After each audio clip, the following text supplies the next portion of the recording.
それでは1番をお選びいただいた方、リーディングを行っていきます。今回は夜の妄想、夜のちぎりシリーズスペシャルです。あなたと肌を重ねたい人の特徴と人数についてお伝えしていきます。よろしくお願いします。早速すでにここにカードを出しています。特徴をお伝えしていきます。まず人数なんですが、トランプで10っていう数が出ているので、10人程度いらっしゃるかなと思います。かなり多いですね。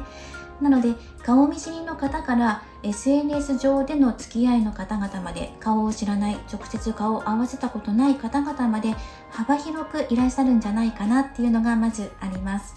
なので、特徴もかなり幅が広いです。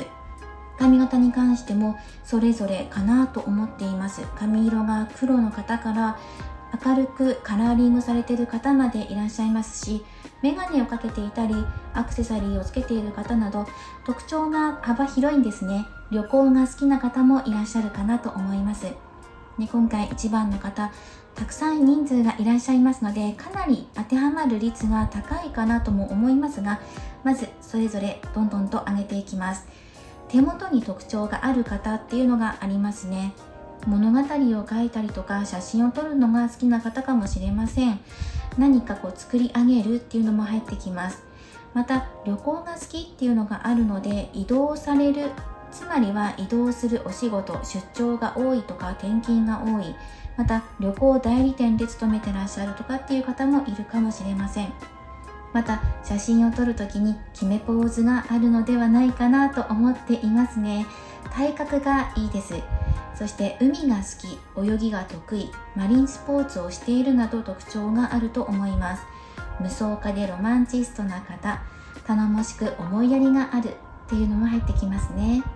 また服装に関しては薄着っていうのが入ってくるので、冬でも薄手のお洋服を着てらっしゃる、コートとかを羽織ったりしたりマフラーをつけたりするのは苦手なんじゃないかな、暑がりなんじゃないかなと見ています。そして肌が見えるお洋服を着ているっていうのがあるので、足首が見えていたり手首とか首元が開いていたりする可能性があるかなと思います。服装の色合いは薄めです。白もしくは淡い色を着てらっしゃるんじゃないかなと思いました。中には和装とか浴衣、お着物を着てらっしゃる、好んでらっしゃる方もいるんじゃないかなとも思います。コミュニケーションのカードが出ています。会話上手、そしてデートの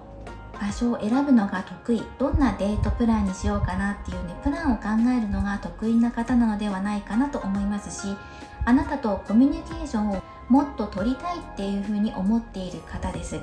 そしてあなたとお話ししていたりとか SNS 上でやり取りしている最中でも、あなたのことを想像して、あなたの裸を想像してらっしゃるんじゃないかなっていうのも出てきています。発想力や妄想するイマジネーションの力っていうのが強い方なんじゃないかなと思いますね。そしてその他にもこちら溢れ出す魔法のカードも出ています。まずこの方がどんな動きを出してくるのかっていうところで、突然訪れてくるとか、いきなりメールや電話をしてくる、突然のお誘いをしてくるっていうのがかなり濃厚かなと思います。何かきっかけをくれる人やチャンスを与えてくれる人っていうのも入ってきます。特徴ですね。お誘いもいきなりお誘いしてくるような方なんじゃないかな。思い立ったらすぐ動くっていうような方だと思います。スピーディーな方ですね。そしてここに紳士のカードが出てきているので、あなたの好きなお相手がこの10人の中に含まれている可能性が大です。まさにこの意中の方っていうのが入ってきていますね。ただここに10人っていうのがいるので、たくさんいる中にこの好きなお相手もいるんじゃないかなっていうふうに読んでいます。では可能性の高い星座とイニシャルをお伝えします。まず星座は魚座と牡牛座です。そしてイニシャル、可能性の高いのは H、N、C、M さんです。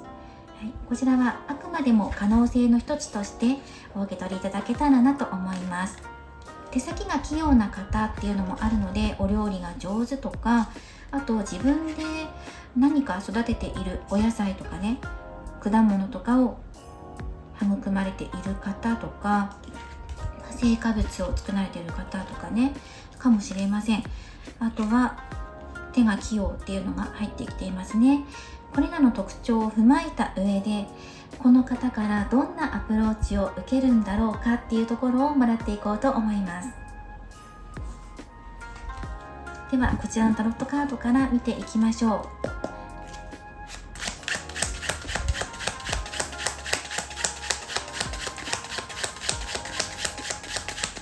1番さん、たくさんあなたのことを思ってくださっている方今いらっしゃいますので、この方々、その中から誰がどんなタイミングでどんなお誘いをしてくるのかなっていうところを見ていこうと思います。はい、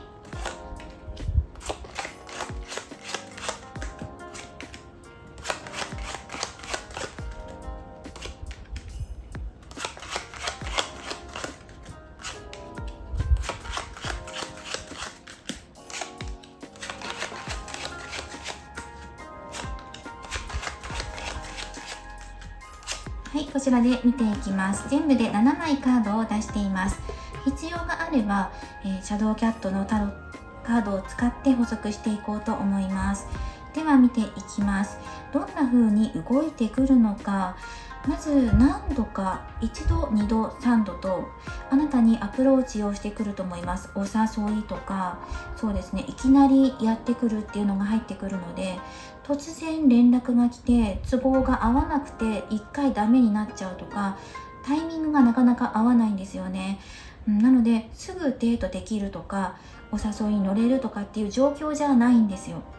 なので何回かアプローチされてくるんじゃないかなと思います。向こうからアプローチしてもあなたの方が都合つかないとか、その時はいけないんだっていうような状況なのかもしれない。何かね、障害が出てくるっていうのがあります。だけどめげずに取り組んで、向こうの方がね取り組んでアプローチしてくるんだよっていうことは出てきていますね。なんか一歩ずつ一歩ずつ仲良くなっていくっていう方もいれば、いきなりお誘いしてくるっていう、いろんな方から一気にアプローチを受ける可能性があります。はい、その中でも何度でもアプローチしてくる方がいらっしゃるんじゃないかなっていうふうに見ています。そしてあなたは考えるんですよね。これが好きなお相手だったらすごく嬉しいんだけど、もし自分の好きなお相手じゃない人からお誘いを受けたらどうしようかな、乗っていったらいいのかな、断ればいいのかなっていうところで少し悩んでしまうところがあるかもしれない。そして好きなお相手からお誘いを受けた時でもすぐに乗っていけない、ちょっと厳しいよっていうところが出ているので、すぐに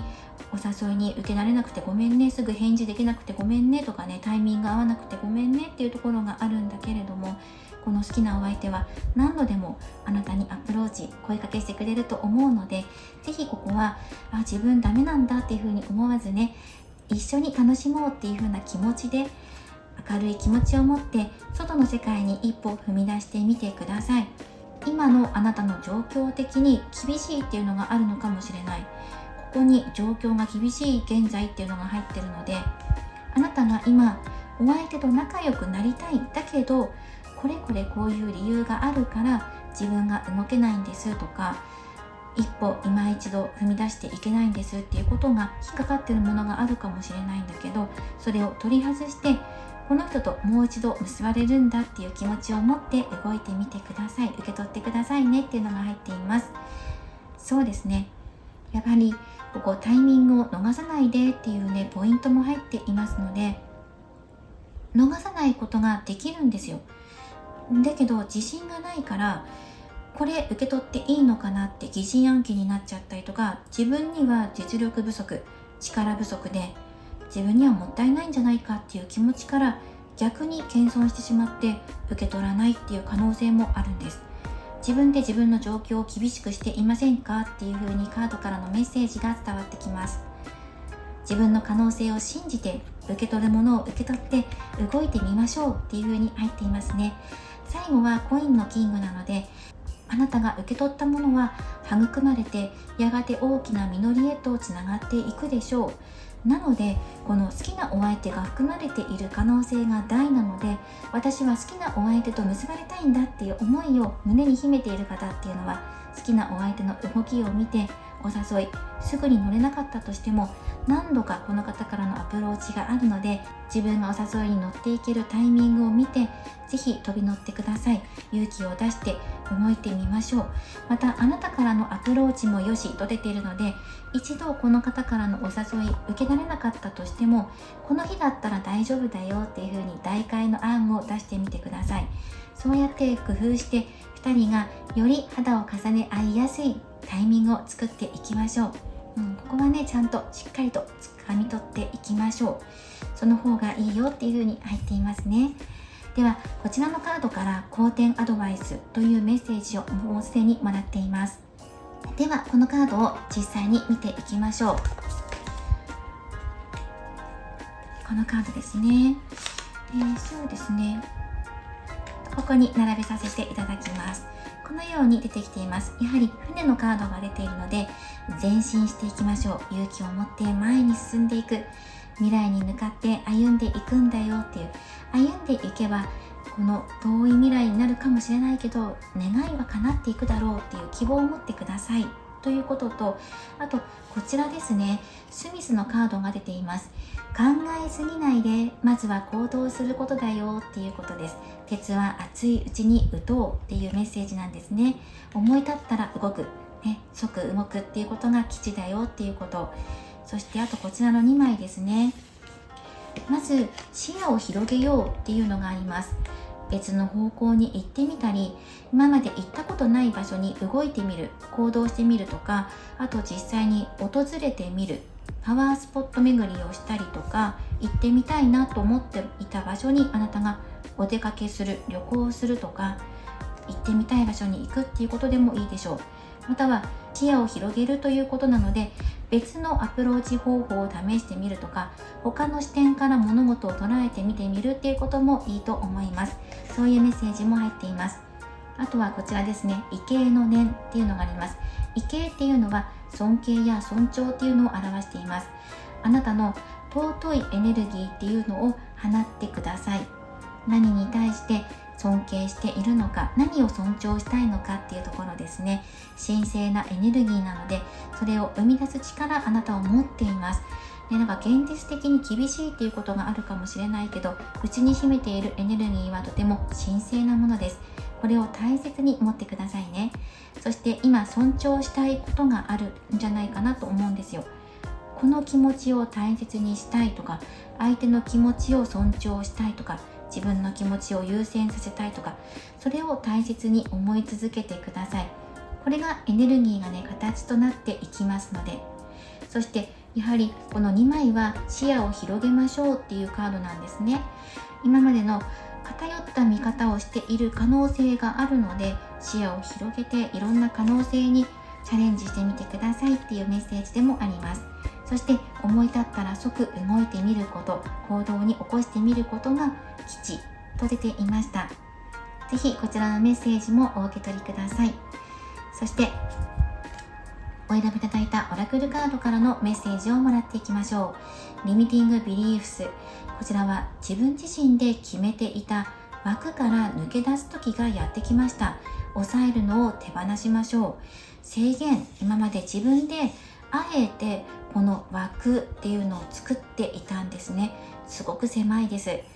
ここからこの枠から自分で抜け出すんだ、自分自身の殻を破るとか、自分で決めていた制限から抜けていく、抑えるのをやめるんだっていうことを意識してみましょう。そうすると物事が好転していきます。ぜひこちらのアドバイスもお受け取りください。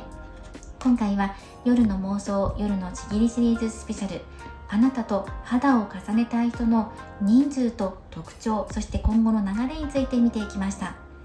これからもリーディング動画を投稿していきますので、高評価やコメント、そしてチャンネル登録をよろしくお願いします。ではまた次回の動画でお会いしましょう。最後までご覧いただきありがとうございました。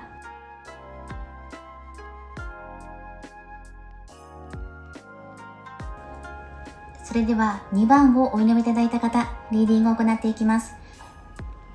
今今回のテーマは、あなたと肌を重ねたい人の特徴と人数についてお伝えしていきます。早速、人数から見ていきます。トランプで数を出しています。3という数字が出ているので、3人というふうに読みますね。そして特徴についてお伝えしていきます。まず、耳と瞳のパーツに特徴がある方だと思います。瞳は二重なんじゃないかなと思いますね。瞳の大きさについてはそれぞれかと思います。ただ二重は共通して言えるのかなと思いますね。耳にも特徴があるので、例えば耳の形に特徴があるアクセサリー、ピアスをつけているとか、あとはですね、耳がいいなので噂話がすぐ耳に入ってくる、情報通とか音楽を聴くのが好きっていうのもあるかもしれません。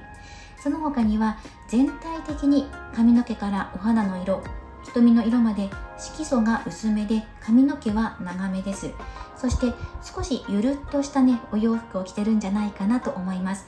大きめのサイズの服とか、ボディラインがあまり見えないようなゆったりめのお洋服だと思います。中にはルームウェアといいますか、部屋着のような格好を好んでいらっしゃる方もいるかもしれません。動きやすさ重視かもしれませんね。そしてその他にも行きましょう。まずお仕事としては、取引をされているようなお仕事や営業職、商売をされていたり販売業、そしてあとはお金の管理、経理っていうのも入ってきます。また育てる、育成のお仕事をされているとか、建築家、作り上げるっていうのも入ってきます。お仕事の業種幅は広いですね。そしてこの方の特徴として、バランス感覚に優れた方、対人関係で人に好かれやすい方なので、ひいきしてくださるような方がいらっしゃるんじゃないかなとも思います。そして正義感が強い方ですね。あとは食べ物が好きっていうのが入ってきます。好きな食べ物がこれっていうのがあるんじゃないかな。一定して例えば納豆が好きだったら毎朝納豆を食べてますとか、そんな感じで毎朝これ食べてますとかっていうこだわりがあるような気がします。それが朝にフルーツを摂っているとか、オートミール食べていますとかね、その人なりのこだわりがあるように感じます。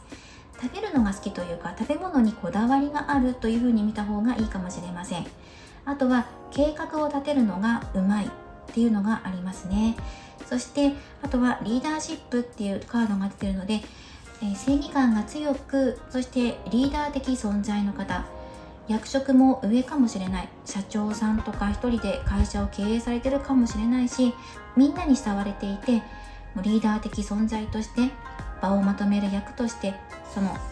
性格ですよね、性格的に人をまとめるのが得意っていうのもあるのかもしれないなと思いました。そして蟹座のカードも出ているので、家庭的な方ですね。周りの方々に優しく接することができるし、人からモテます、愛されますね。愛されキャラ、癒しキャラで、そして子供が好きっていうのがあります。なので保育関係のお仕事をされていたりとかっていう可能性もありますね。家庭的っていうのがあるので、家庭料理に惹かれていたり、自分自身が自炊をされている方なのかもしれません。あとは家庭に対して強いこだわりを持っているのかもしれない。こんなアットホームな家庭にしたいなとか、理想の家庭像っていうのがある方かもしれませんね。そして体が大きめっていうのも入ってきます。そうですね、体が柔らかい方とかっていうよりは、体硬いんですよ。硬めなんですね。関節が硬いのかな。なのでストレッチとかすると、あいたた腰がとかね肩がとかね、そう肩こりとかがある方なのかもしれないな。なんか体の硬さっていうのを感じました。体格はすごく大きい方か少し小柄な方かっていう風にちょっと分かれるかなと思います。ここに3人っていうのが出てるので、少しばらけるかなと思いますね。その他は、そうですね、人の話を聞く、相談に乗るっていうのが入ってくるので、あなたの相談によく乗ってくださっているような方がこの中に含まれているかもしれません。あとは場の調和を図る方っていうのがあるので、例えば社内で揉め事があった時に仲裁に入るとか、部下のこの人の意見とこの人の意見を聞きながら取りまとめるような上の立場の方っていうのもあるかもしれない。そしてあなたから相談を持ちかけられるような方が今あなたと肌を重ねたいなっていうふうに思っているかもしれません。これはね、相談に乗るっていうのは仕事柄だけではなくて、お友達同士の相談とか、あなたがよく話を聞いてもらっている人っていうのが特徴として入ってきますね。そしてそうですね、あとは星座とイニシャル見ていきましょう。まず可能性の高い星座として、ここは3つあります。蟹座、獅子座、水亀座の方です。イニシャルは M、C、L、F です。この4つですね、可能性が高いかなと思いました。では今あなたと肌を重ねたい人の特徴、人数を見ていったので、この後この方々からどんなアプローチがあるのかっていうのをタロットカードでもらっていこうと思います。でもし深掘りがあればシャドウキャットからもらっていこうかなと思っています。タロットカード7枚出して見ていきます。どんなアプローチ、どんな風に流れていくのかなっていうところを見ていきます。そして押さえたいポイントやアドバイスももらっていきます。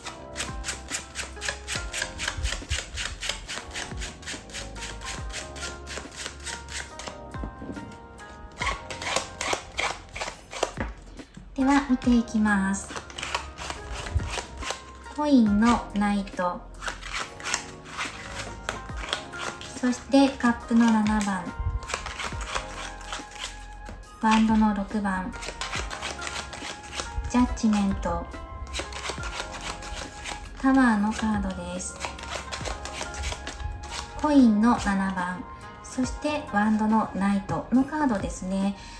なんかね、こう前に進んでいく行動力とか積極性っていうのを感じられるので、かなりこう積極的なアプローチを受けるんじゃないかなと思っています。衝撃を受けるようなことがある。あなたの中で価値観が大きく変わるとか、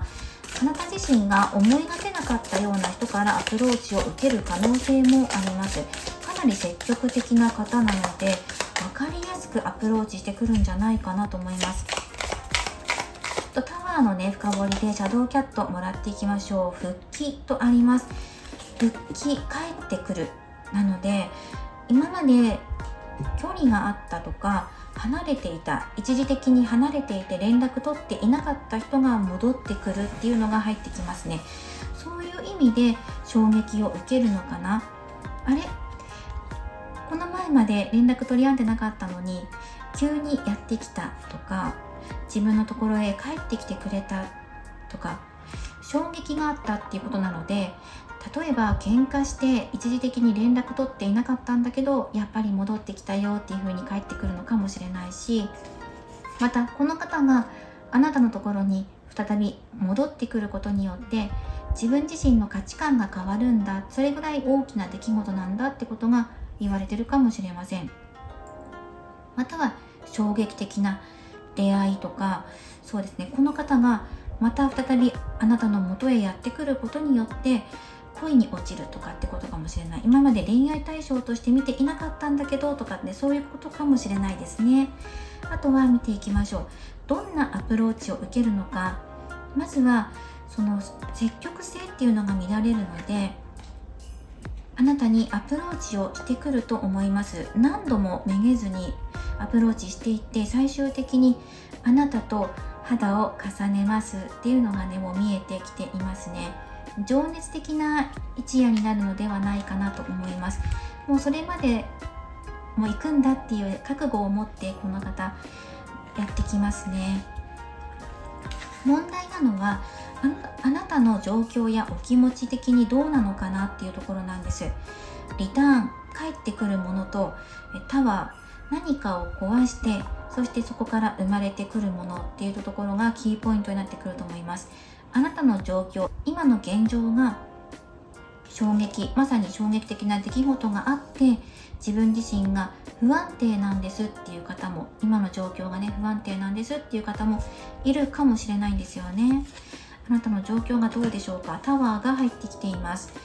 今一度自分を見つめ直す時なのか、今のあなたの状況が不安定なのであれば、そこをまず何とかしなければ、この方からのアプローチ受け取りづらいですよねっていうところが入ってるかなと思います。なのでこのアプローチしてくる方も一瞬戸惑うんですよね。あなたに向かっていきたい、お誘いするって決めてるんだけど、あなたの状況を見るとどうやらすぐにねお誘いできるような状況ではなさそうだと。それで一旦足踏み状態になる。だけどよし進んでいくぞっていう気持ちになっていくので、最終的にはあなたのところへ押しかけてくるんじゃないかなと見ています。何かが復帰することによって揺れるっていうのもあるので、どっちが先かなとも思うんですが、揺れたことによって戻ってくるのか、戻ってきたことによって揺れるのか。その復帰というのは、例えばね、人が戻ってくるだけではなくて、あなたが現場に復帰するとか、職場に復帰するとか、どこかに立ち返る、戻っていくっていうのがキーワードになってきます。はい、人だけではなくて自分の場所が戻るっていうこと、これもねキーポイントとして押さえてください。ただしこれから先のポイントとして入ってくるところにコインの7番が入ってくるんです。見直しのカードです。今一度このアプローチしてくる方々との関係性を見直してみましょうってことです。プラスあなたの状況も今揺れていることがあるんじゃないかっていうことなので、アプローチしてくる方との関係性を見直しながら改善できることがあれば改善していきましょう。光は差しています、この希望とかどうすればいいんだろうっていう方向性がこれから見えてくる。今ちょっと揺れていて見えづらいとか視野が狭くなっているってことがあると思うので、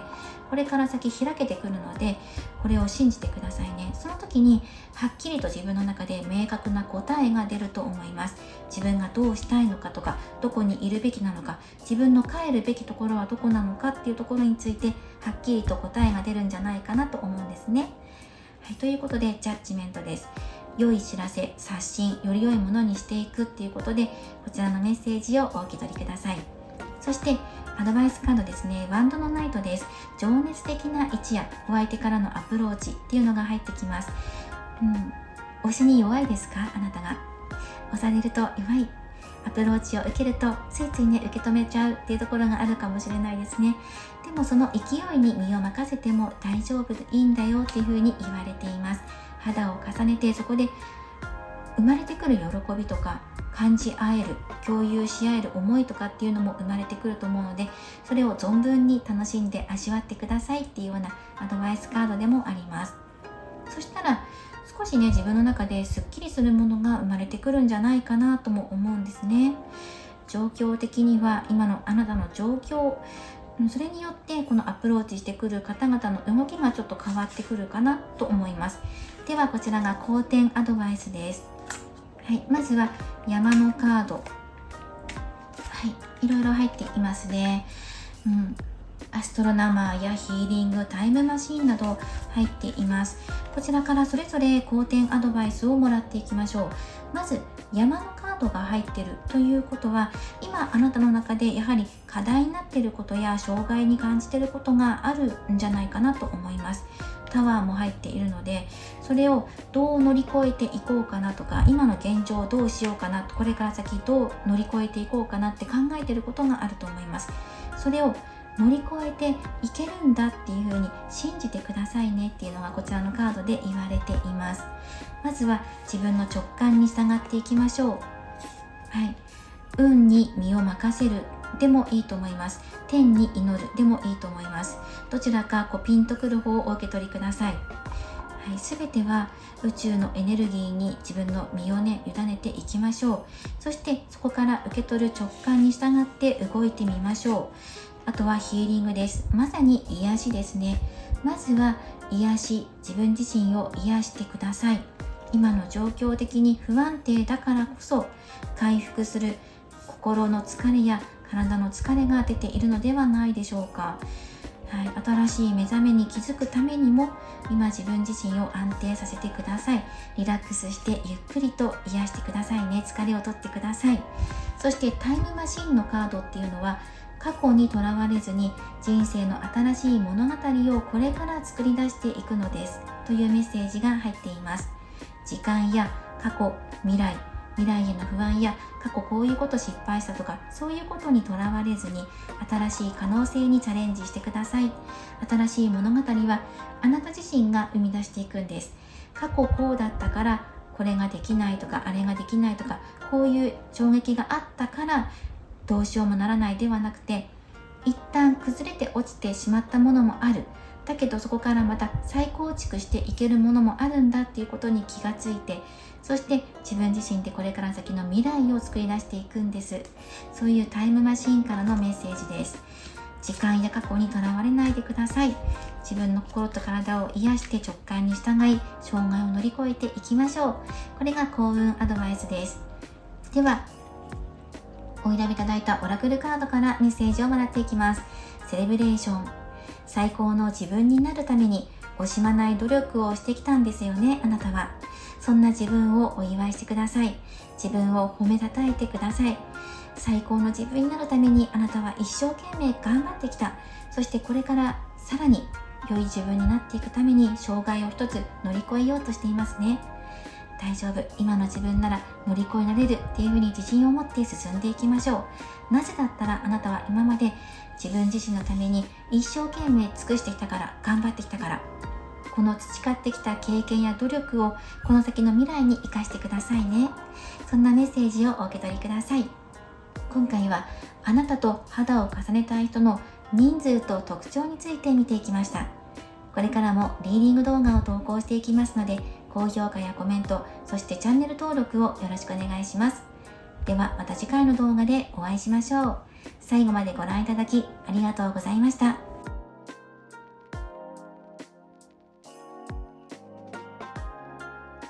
それでは3番をお選びいただいた方のリーディングを行っていきます。今回のテーマは、あなたと肌を重ねたい人の特徴と人数についてお伝えしていきます。すでにこちらに特徴を出していますのでお伝えしていきます。まず、ここに出しているトランプの数があなたと肌を重ねたい人の人数1人です。はい、この方があなたに今強い思いを抱いています。では、この方の特徴を見ていきます。まず、背が高い、高身長、また体がふくよか、もしくは持久力があるっていうのが入ってきます。そうですね、なんか瞬発力というよりは長くっていう持久力の方ですね。なので持久力が発揮できる部活です。陸上部だったら短距離走より長距離選手だと思いますね。水泳選手でも短い距離ではなくて長い距離を泳ぐことができる、得意な方っていう感じですね。部活やお仕事ですね、長時間働けるとか、そうですね、そういう長くっていうのが入ってきます。あとは建物っていうワードも入ってくるので、建築物が好きなのか、何か作り上げるのが好きな方なのかもしれません。設計するのが好き、そして世界や海外に関係するようなお仕事携わっているかもしれません。例えば日本語だけではなくて英語が得意とか、海外の言葉を使うことが話すことができるとか、言葉ではなくて海外の方と交流のあるようなお仕事をされているかもしれません。視野が広く、あと絵を描いたりとか創作することも得意なんじゃないかなと見ています。そして自分軸を持っている方、性格は穏やかで、そして我慢強い方、また金銭面での豊かさっていうのも感じますので、経済的な豊かさや安定っていうのも感じます。はい、この方の特徴ですね。そして五感に携わるようなっていうのが入ってくるので、見る、聞く、あと香りとか食べるとか触るとかね、肌触りのいいものが好きとか、そういうものに鋭いセンスを発揮されている方なんじゃないかなと思います。責任感がありロマンチスト、一方でやや頑固なところもあるかもしれません。そして情熱的な人で年下さんかなっていう可能性も少しね考えられます。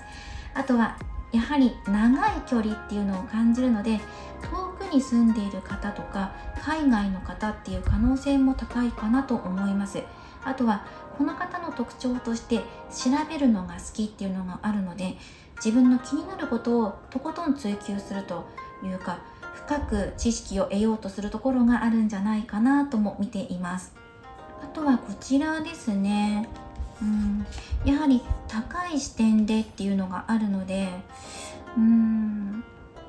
高い場所に住んでいたりとか、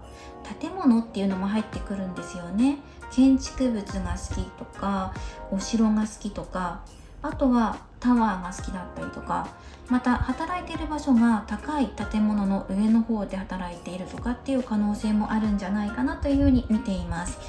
はい、あとは視野が広いですね。あとはなかなか本音をすぐに言わないような方、あと外見で言ったら前髪など髪の毛で目が隠れるような長さの方なのかなっていうイメージも入ってきています。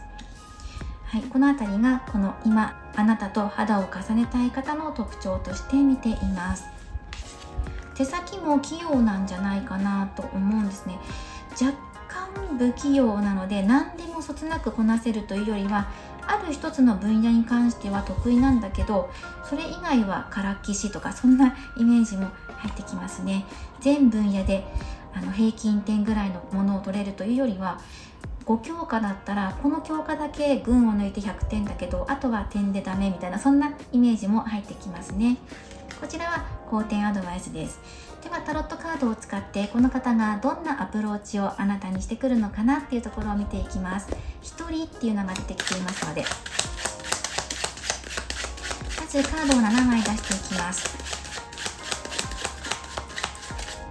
そしてシャッフルの途中ですが、まず可能性の高い方の、イニシャルと星座をお伝えしていきます。まず星座は可能性の高い星座ですよ。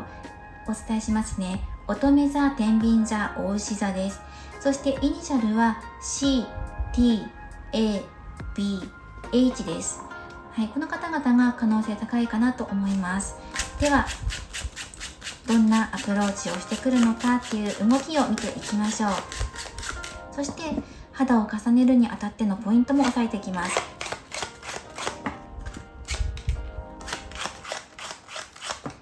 はい、ワンドの5番、ジャスティス、はい、皇帝のカード、はい、デビルのカード、カップのナイト、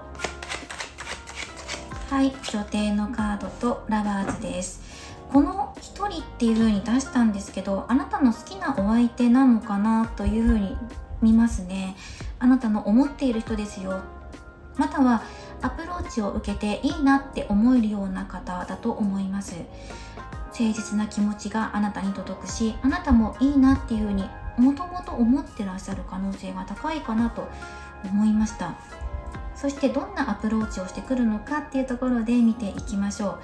う。まずね、言えるのはストレート勝負だっていうのが入ってきます。だから好きっていう言葉をちゃんと言葉にして出してくれるとか、態度で示してくれる、浮ついたところは一切ないっていうのが入ってきますね。あなたが好きだからお誘いしましたっていうところではっきりと示してくれる、浮ついたところがない、他にいろんな人に声をかけるとかそういうところもないですっていうのがあるかな。本当にあなたしか見ていませんっていうのが伝わってきますね。そして間もなく行動に起こしてくるでしょう。もうすでに起こしているかもしれませんね。ですがあなたの元へ届くのは今現在から近い未来っていう風に入ってきますね。ここまでラバーズ、エンプレス、カップのナイトとかエンペラー、ジャスティスとか出ているので、もうすでにお付き合いされている方もいらっしゃるのかなとも思います。あなたもすごくいいなって思っている好きな方の可能性が高い。そして押さえておきたいポイントっていうところなんですが、そうですね、ここからデビルのカードが出てるんですけど、でもこれはいいのではないかなと思いますね。例えばこの方、責任感が強い方だと思うんです。相当責任感が強くて、またある意味頑固っていうところがあるんですけど、例えばですが、交際の申し込みをしてからではないと肌を重ねることができないはずなのに肌を重ねてしまったとか、それはお互いが素晴らしい良かったと思うのであればいいのではないかなっていう風にカードからのメッセージで入ってくるんですね。シャドウキャットでちょっと1枚もらっていきます。誘惑されてもいいんじゃないかなっていう風に思いますね。何かこうじゃなきゃいけないとか、こうしなきゃいけないとか、そういうところにお互いとらわれているのかなって。例えば交際の申し込みしてイエスっていう風にならなければ手をつないじゃいけないとか、そんな風にね厳しいルールを設けているのかなとも思います。そうじゃなくて感じるがままに触れ合っていけばいいのではないかなって思っていますね。はい、そしてアドバイスもらっていきましょう。すべてね、ここまず顔色を伺ったりとか、戻るか戻らないかとか、先行く行かないとか、そういうところなんですよね。一旦離れてしまった復帰のカードが出てるので、戻ってくる、帰ってくるよってことです。距離があったけど近づいていくとか、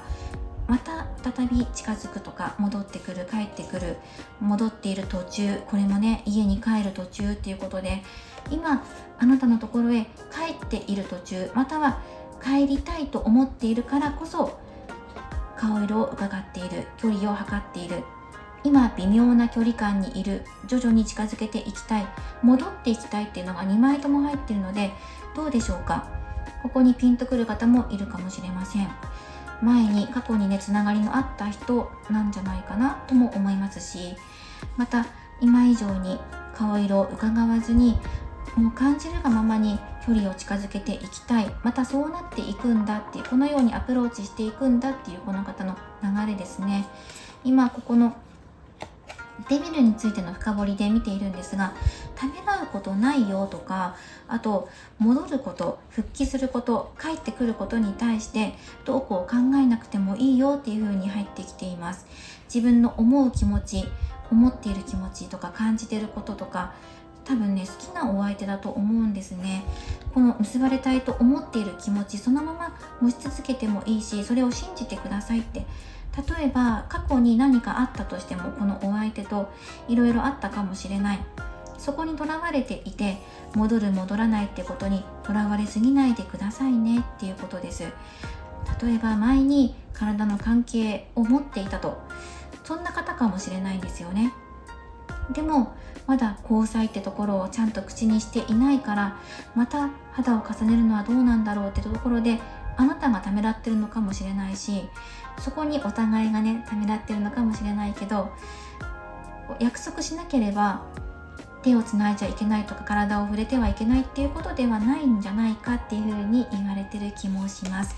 何かにとらわれすぎているのではないかと、ためらっているのではないかなっていうふうに出てきています。はい、ということでここから好転アドバイスカードをもらっていきましょう。もしためらっているとか、戻る戻らないとか、仲直りするしないとかっていうことについて考えている方については、コミュニケーションを交わしていくこと、より円滑なコミュニケーションをすることっていうのがアドバイスカードです。あなたの魅力を信じてくださいね。では見ていきましょう。アドバイスカードです。まずはマスカリリのカード、そしてマジック、ボディ&ソウル、ブーケと出てきています。そうですね、まずこちらのカードは、本当の自分を、本音をね隠していませんか、自分の表情を偽っていませんか、仮面をつけていませんかっていうところで、今その仮面を取って自分の本当の気持ちを伝える時ですとか、表情を見せる時ですっていうメッセージ。そしてあとはマジック、奇跡を信じていきましょう。そしてあとマジック、魔法っていうのは目に見えないエネルギーや力のことを表す、または奇跡の力のことを表すんですが、それをあなたは信じられますか？つまり見えないものを信じることができますか？お相手との絆とかご縁、一度離れてしまってまた近づいてくるご縁かもしれない、それを信じることができますか？目に見えないものだから不安になりますよね。でもその不安を乗り越えて、お相手と自分との絆を信じられますか？この信じる力を持つことが大切ですよっていうメッセージ。そしてプラス、魔法の力を使って自分の心をクリアにしてください。信じる気持ち一本に絞ってくださいということ。そしてこちらのボディ&ソウルは、まず自分のセルフケア、自分自身のことを優先させてください。他の誰でもない自分の心と体をいたわってあげてください。今体と心がバラバラになっている可能性が高いです。それをしっかりと結びつけていくためにもセルフケア、自分自身のケアをしてください。癒しましょう。あとはこちらのブーケのカード。ブーケはサプライズやプレゼントを受け取るっていう意味があるんです。今もう間もなくあなたに届けられる嬉しい出来事やお相手からのお誘いっていうのがあると思うんですね。花束を差し出されたら受け取りますよね。なのでそれを受け取ってください。このブーケというのがあなたにとってはまるで奇跡の力のように感じるかもしれない。もうダメなんじゃないかなっていうふうに思っていた奇跡が訪れるのかもしれない。その時にはぜひ素直に表現してください。嬉しいよ、ありがとうっていうこと。そしてこの嬉しいよ、ありがとうって素直になるためにも自分自身をまず最初に回復させておいてくださいねっていうメッセージです。そしてお選びいただいたオラクルカードからもメッセージをもらっていきましょう。こちらはバウンダリーズ、境界線を表します。自分の心の平和を守るために線引きをしましょう。線を引きましょう。自分を尊重し、自分の自己価値を優先させます。自分自身を優先させましょう。そして自分の身を守るために線を引いても構いませんよっていうメッセージですね。自分の身を守りましょう。はい、そんなメッセージもお受け取りください。今回はあなたと肌を重ねたい人の人数と特徴について見ていきました。これからもリーディング動画を投稿していきますので、高評価やコメント、そしてチャンネル登録をよろしくお願いします。ではまた次回の動画でお会いしましょう。最後までご覧いただきありがとうございました。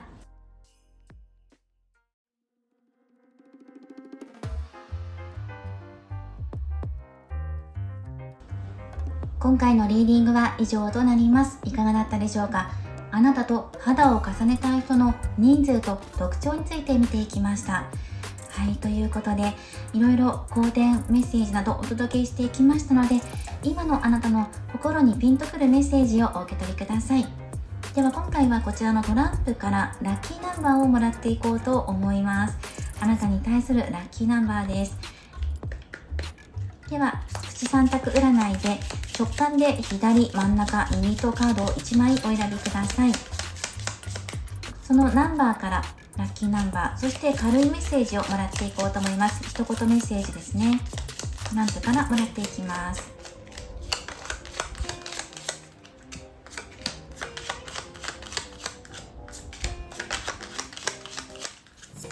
はい、こちらの3枚からお好きなもの1枚、選択肢に関係なくお選びください。はい、ではお選びいただいたでしょうか。今回は真ん中の方から見ていきます。ラッキーナンバーです。3がラッキーナンバーです。今心の痛みから抜け出す時です。頭でいろいろ考えすぎず、心の声に従って動いてみましょう。今考えすぎて動けないよっていう方はそこをポイントです。そして今辛いことがあったんだっていう方は、まず自分の心を癒すことを優先させましょう。痛みから抜け出す時です。はい、そして次、左をお選びいただいた方、ラッキーナンバーです。6番です。そうですね、こちらはお相手とあなたの距離感、程よい距離感を保ちましょうっていうことですね。なんか調和っていうのが入ってきます。お相手との関係性、今どうでしょうか。今一歩踏み出していきたいのか、今の距離感で仲良くやっていきたいと思っているのか、お互いの立場を超えて恋愛をしていきたいと思っているのか、もう間もなくね、進展が見られるでしょう。ここに期待してください。もう少しですよっていうことです。ただし焦らず自然の流れに身を任せていきましょう。そして次、右をお選びいただいた方、ラッキーナンバーです。こちらも6番です。自分自身を信じてください。今あなたにお誘いが入っているかもしれません。もしくはもう間もなくあなたにお誘いがやってくるかもしれません。そのお誘いを受け取って、そして考えてもいいですよ。自分がその誘いに乗るか乗らないかって考えてもいいです。ただ移動があるような気がします。あなた自身がお出かけするのか、どこかデートでね、お出かけするような、なんか場所の移動っていうのが入ってくるので、その移動っていうのがキーポイントになってくるかもしれません。または自分の身を守るためにあなたが今一歩ね前進していくのかもしれない。自分の気持ちを優先させて次のステージへ進んでいく、そんなメッセージも込められています。自分を信じてねっていうのが強く入ってくるので、自分がどうしたいのかっていうのに従って動いてみてください。